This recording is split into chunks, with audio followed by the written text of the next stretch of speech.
Hello everyone, welcome to a online solution. कैसे आप लोग? तो आज आपके सामने हाजिर हूं लेकर साइंस का सब्जेक्टिव क्वेश्चन।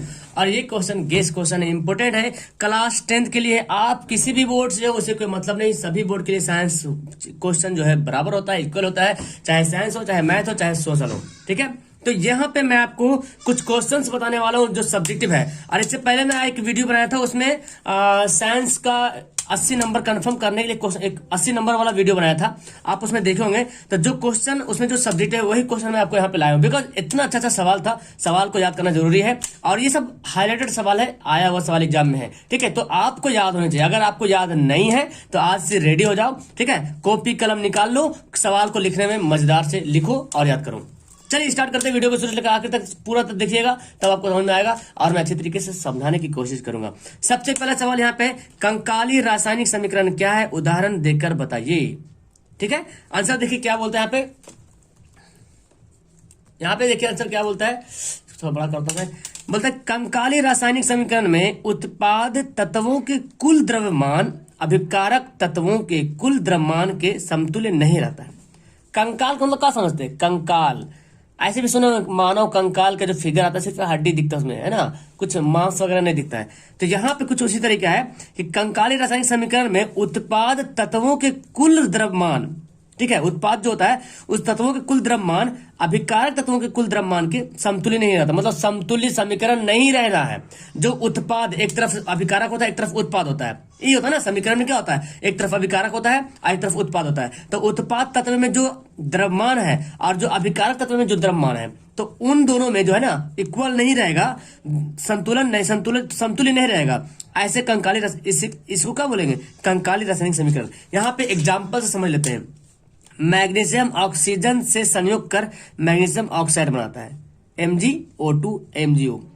तो यहाँ पे देख रहे हैं, यहाँ पे जो ये देख रहे हैं समीकरण क्या है, समतुल्य नहीं है ना, संतुलित समीकरण नहीं है और आपस में समतुल्य भी नहीं है। इसका द्रव्यमान और इसका द्रव्यमान अलग अलग है, समतुल्य नहीं है। तो ऐसा समीकरण को बोलेंगे क्या? ऐसा समीकरण को बोलेंगे कंकाली रासायनिक समीकरण।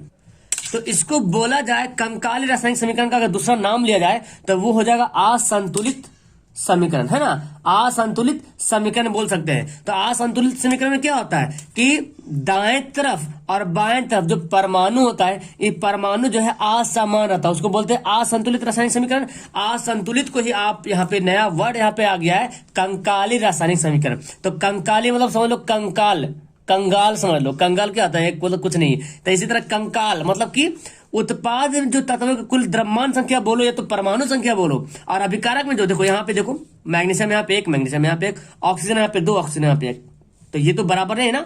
इधर वाला ये उत्पाद है, ये अभिकारक है। तो इसमें जो परमाणु संख्या है और इसमें जो परमाणु संख्या आपस में समान नहीं है, मतलब असंतुलित रासायनिक समीकरण को ही कंकाली रासायनिक समीकरण बोलते हैं। ओके, बच्चा असंतुलित रासायनिक समीकरण याद किया है, कंकाली तो पढ़वे नहीं किया कभी। जब आ जाएगा तो मतलब याद होगा, सवाल नहीं बन पाएगा। तो एकदम लाजमी है कि पढ़िए जरूर।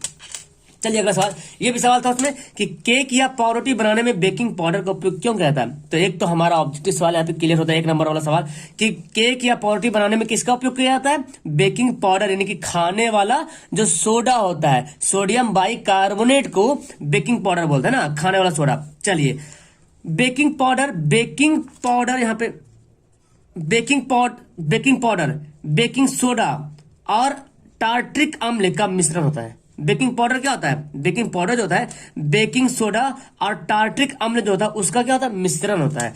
जब इसे जल में मिलाया जाता है तो कार्बन डाइऑक्साइड गैस मुक्त हो जाता है। ठीक है ना, जैसे यहाँ पे देखिए NaCO3, ये क्या है? बेकिंग सोडा है, NaCO3 बेकिंग सोडा है, और ये क्या है? टार्ट्रिक अम्ल, H+ यहाँ पे लिखा गया हाइड्रोजन।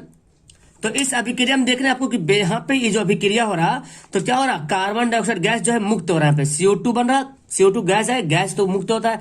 अम्ल का सोडियम क्या बोलता है? अम्ल का सोडियम लवण यहाँ पे बनता है। इस अभिक्रिया का कारण केक या पावरोटी मुलायम हो जाता है। इसी कारण मतलब CO2 जो गैस है ना, ये मुक्त हो जाता है। CO2 गैस क्या होता है? मुक्त होता है। इसीलिए CO2 गैस मुक्त होने के बाद जो है जो पावरोटी रहता है या जो केक रहता है मुलायम होता है। देखिए केक वगैरह बर्थडे पार्टी में केक वगैरह देखोगे तो कैसा मुलायम रहता है, पावरोटी वगैरह भी देखते हैं तो मुलायम रहता है। कारण यही है कि उसमें जो है बेकिंग पाउडर मिलाया जाता है। बेकिंग पाउडर मिलाने का मतलब ये हुआ कि उसमें से कार्बन डाइऑक्साइड गैस क्या होना, निकल जाना। कार्बन डाइऑक्साइड गैस जो है निकल जाता है। कार्बन डाइऑक्साइड गैस निकलने का मतलब ये हो गया कि ये जो केक या पावरोटी होता है मुलायम होता है। तो इसी अभिक्रिया के कारण होता है सब। ठीक है, समझ में आ गया। चलिए अगला सवाल पढ़ते हैं।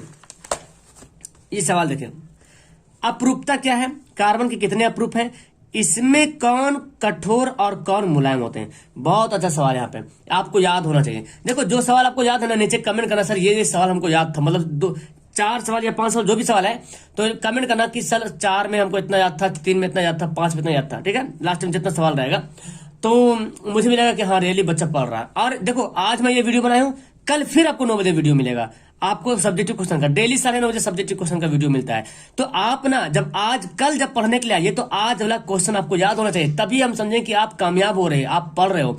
और कोई भारी से सवाल है, 4 क्वेश्चन एक दिन में याद करना मेरे तरफ से याद कर लीजिए बेहतर तरीके से। और आप तो आप ही के लिए बेनिफिट, मेरे कुछ नहीं, आपके लिए बेनिफिट होगा।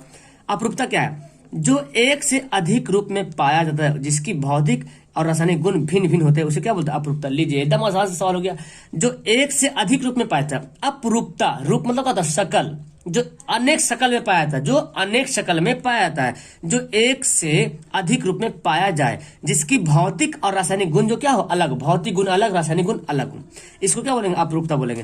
कार्बन के 3 अपरूप फिलहाल आपकी किताब में दिया हो, कार्बन के 3 अपरूप, हीरा, ग्रेफाइट, फुलेरिन। हीरा, हालांकि सवाल ज्यादा कर कहते हैं हीरा ग्रेफाइट इनमें से कौन है, इनमें से कार्बन का प्रूफ कौन है, हीरा ग्रेफाइट। और फुलेरिन भी है, जो फुटबॉल के टाइप का इसका शकल बना होता है, फिगर है ना।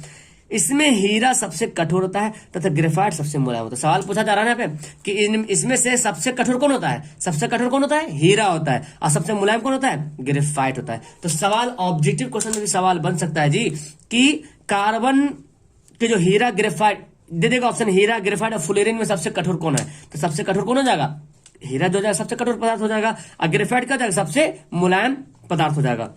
तो यहां बोला जा रहा कि कार्बन, हीरा, ग्रेफाइट जो है कार्बन के 3 अपरूप है, याद रखिएगा। हीरा, ग्रेफाइट, फ्लोरीन क्या है, कार्बन के अपरूप है। अपरूप मतलब क्या समझे, अपरूप मतलब अलग अलग है कार्बन, लेकिन शकल क्या है, अलग है। देखिए यही से पता चलेगा, आपको याद हो जाएगा, जो एक से अधिक रूप में पाया जाए, ये सब क्या है, हीरा, ग्रेफाइट, फ्लोरीन क्या, ये सब कार्बन है, क्या है, कार्बन है, लेकिन शकल अलग है। कोई हीरा ग्रुप में है, कोई एकदम चमक रहा है हीरा एकदम, कोई ग्रेफाइट काला काला है, कोई फ्लोरीन अलग टाइप का है।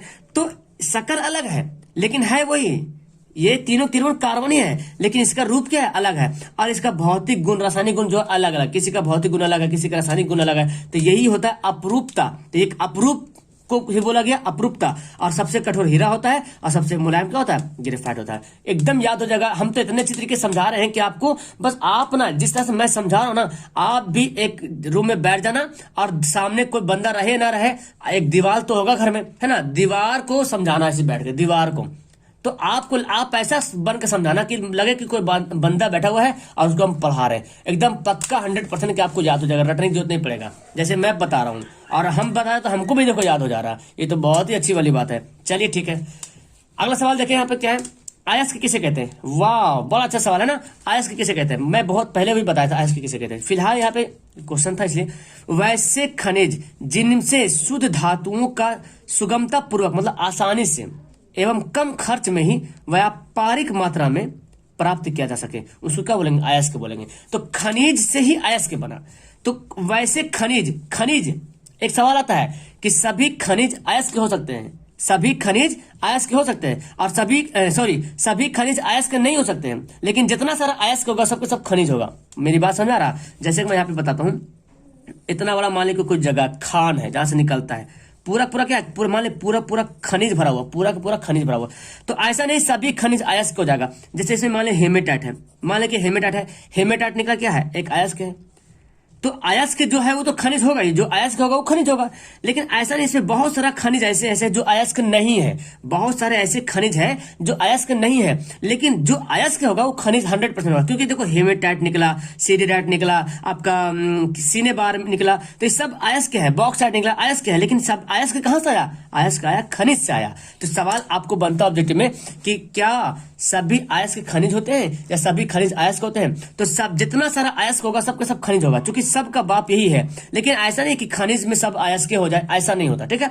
तो बोला क्या जा रहा कि वैसी खनिज जिनसे शुद्ध धातुओं को सुगमता पूर्वक और कम खर्च में ही प्राप्त कर सके। मतलब एक ऐसा खनिज हो जो एकदम शुद्ध धातुओं को सुगमता पूर्वक, मतलब क्या समझे, आसानी से, सुगमता पूर्वक मतलब आसानी से और कम खर्च में ही व्यापारिक मात्रा, मतलब जितना हमको व्यापार करना है उतना प्राप्त कर सके, उसको क्या बोलेंगे, अयस्क बोलेंगे। जैसे एग्जांपल बहुत सारा जगह, यहाँ देखिए कुछ प्रमुख अयस्क देखिए, बॉक्साइट इसका सूत्र है, चूना पत्थर, और भी यहाँ पे लिख सकते हैं hematite, siderite, bauxite, cryolite, corundum, cinnabar और डोलोमाइट, बहुत सारा अयस्क है। आप जिंकाइट, जिंक ब्लैंड, बहुत सारा है, तो आप यहाँ पे डाल सकते हो, सब अयस्क इंपोर्टेंट है, ठीक है। तो आप 2 भी एग्जाम्पल डाल लीजिएगा ना, काफी है यहाँ पे, ठीक है। उम्मीद करता हूँ कि आपको ये 4 सवाल मैं बताऊं, 4 सवाल आपको याद हो गया होगा। फिर आपको कल मैं बताऊंगा सोशल का, तो जब कल मैं सोशल का बताऊंगा तो ये साइंस वाला सवाल आपको याद होना चाहिए। आप मुझे कमेंट करके बताओ, आप मुझे कमेंट करो क्या 4 सवाल है, कितना सवाल आपको याद था, और क्या आप पिछला सवाल जो पिछली वीडियो में आपको लाया हूं वो पिछला प्रश्न क्या आपको याद हुआ या नहीं हुआ,